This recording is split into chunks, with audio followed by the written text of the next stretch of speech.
दोस्तों नमस्ते, जय माता दी। मैं अपने चैनल सोना मोदी लोकगीत में आप लोग का स्वागत करती हूँ। एक छोटा सा देवी गीत, बहुत प्यारा देवी गीत है, तो आप लोग सुनिएगा और फुलवाच करिएगा। कमेंट बॉक्स में आप लोग जरूर बताइएगा कि गाना कैसा लगा। चलिए सुनते हैं। बोलिए अम्बे मात की जय।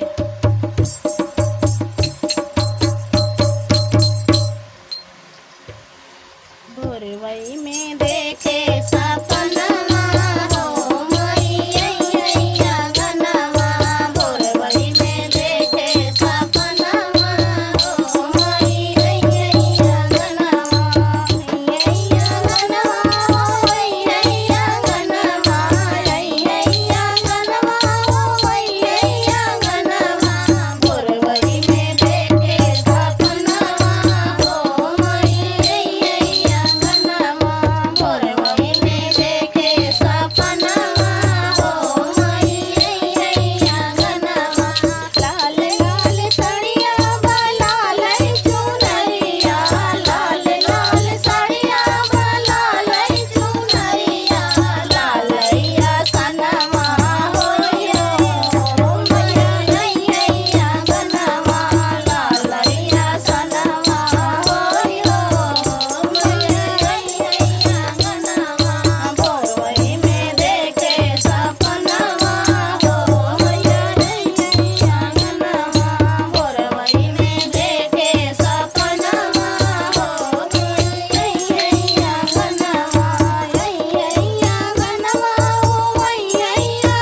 सच्चे दरबार की